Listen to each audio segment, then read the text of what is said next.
Hi friends, আসসালামু আলাইকুম। মনিরাস কুকিংয়ে আপনাদের সবাইকে স্বাগতম। আশা করছি আপনারা সবাই ভালো আছেন। আজ আমি আপনাদেরকে খুবই সহজে মজাদার এবং স্বাস্থ্যকর একটি আচার তৈরি করে দেখাবো। আর সেই আচারটি হলো রসুনের আচার। রসুনের আচার কিন্তু স্বাস্থ্যের জন্য খুবই উপকারী। তাহলে আর বেশি দেরি না করে ভিডিওটি শুরু করা যাক।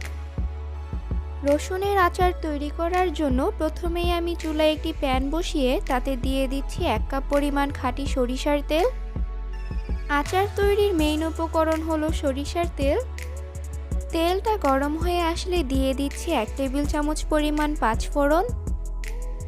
এখন আমি পাঁচ ফোড়নটাকে তেলটার সাথে ভালোভাবে ভেজে নিব একটা স্মেল আসা পর্যন্ত। পাঁচ ফোড়নটা হালকা ভাজা হয়ে আসলে দিয়ে দিচ্ছি 5-6টি শুকনা মরিচ। এখন আমি শুকনা মরিচটাকেও ভেজে নিব। শুকনা মরিচটা হালকা ভাজা হয়ে আসলে দিয়ে দিচ্ছি 500 গ্রাম পরিমাণ বড় রসুনের কোয়া। রসুনগুলোকে আমি খোসা ছাড়িয়ে কোয়া করে নিয়েছি। এখন আমি রসুনগুলোকে তেলের মধ্যে দিয়ে দিচ্ছি। এখন আমি রসুনের কোয়াটাকে ভেজে নিব। রসুন ঝাঁঝালো হয় বলে অনেকেই খেতে চায় না, কিন্তু এইভাবে আচারটা তৈরি করলে রসুনে আর ঝাঁঝালো ভাব থাকে না। তখন এই আচারটাকে ছোট বড় সকলেই খুব পছন্দ করে। আচার কিন্তু খাবারের স্বাদ দ্বিগুণ বাড়িয়ে দেয়, আর সেটা যদি হয় রসুনের আচার তাহলে তো আর কথাই নেই। আচারে সুন্দর একটা কালার আনার জন্য এখন আমি দিয়ে দিচ্ছি 1/2 চা চামচ পরিমাণ হলুদের গুঁড়া। এখন আমি হলুদের গুঁড়াটা মিশিয়ে নিব। হলুদের গুঁড়াটা মিশিয়ে নেওয়া হয়ে গেলে এখন আমি দিয়ে দিচ্ছি 1 চা চামচ পরিমাণ মরিচের গুঁড়া। এখন আমি মরিচের গুঁড়াটাকে মিশিয়ে নিব। মরিচের গুঁড়াটা মিশিয়ে নেওয়া হয়ে গেলে দিয়ে দিচ্ছি স্বাদমতো লবণ।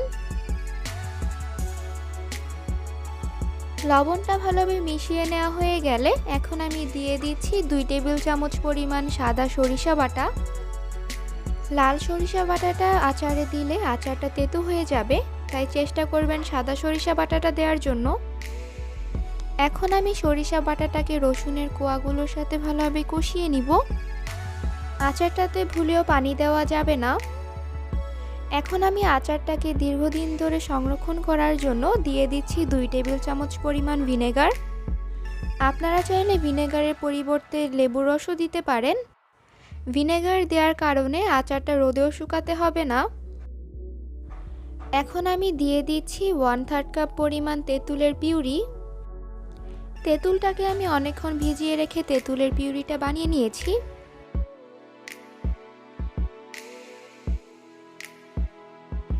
এখন আমি তেঁতুলের পিউরিটাকে রসুনের কোয়ার সাথে ভালোভাবে কষিয়ে নিব। আচারটাকে অনবরত নেড়ে দিতে হবে, তা না হলে আচারটা প্যানের নিচে লেগে যাবে, তখন আর খেতে ভালো লাগবে না। এখন আমি আচারের ব্যালেন্সটা ঠিক রাখার জন্য দিয়ে দিচ্ছি 1/4 কাপ পরিমাণ চিনি। আপনারা যদি মিষ্টি রসুনের আচার পছন্দ না করেন তাহলে আপনারা চিনিটা স্কিপ করতে পারেন। এখন আমি চিনিটা ভালোভাবে মিশিয়ে নিব। চিনিটা মেশানো হয়ে গেলে এখন আমি দিয়ে দিচ্ছি 1 টেবিল চামচ পরিমাণ পাঁচ ফোড়নের গুঁড়া। এখন আমি পাঁচ ফোড়নের গুঁড়াটাকে ভালোভাবে মিশিয়ে নিব। এখন আমি আপনাদেরকে দেখিয়ে দিব রসুনের কোয়াটা কিরকম সিদ্ধ হয়েছে। আপনারা নিশ্চয়ই দেখে বুঝতে পারছেন রসুনের কোয়াটা একদম পারফেক্টলি সিদ্ধ হয়ে গিয়েছে। রসুনের আচারটা হয়ে গিয়েছে। এখন আমি আপনাদেরকে সার্ভ করে দেখাচ্ছি। আপনারা দেখতে পাচ্ছেন অল্প কিছু উপকরণ দিয়ে এবং খুবই সহজে স্বাস্থ্যকর একটি আচার তৈরি হয়ে গেল। এই রসুনের আচারটা কিন্তু স্বাস্থ্যের জন্য খুবই ভালো। আপনারা এই আচারটাকে এভাবে কাচের জারে সংরক্ষণ করে নিতে পারেন। আশা করছি আপনাদের কাছে আমার আজকে এই রেসিপিটা ভালো লেগেছে। ভালো লাগলে আমার ভিডিওটিতে একটি লাইক দিবেন এবং আমার এই ভিডিওটি আপনার ফ্যামিলি এবং ফ্রেন্ডসদের সাথে শেয়ার করবেন। আমার চ্যানেলটি সাবস্ক্রাইব করে পাশেই থাকবেন। আজকের মতো তাহলে এখানেই বিদায় নিচ্ছি। সবাই ভালো থাকবেন। আল্লাহ হাফেজ।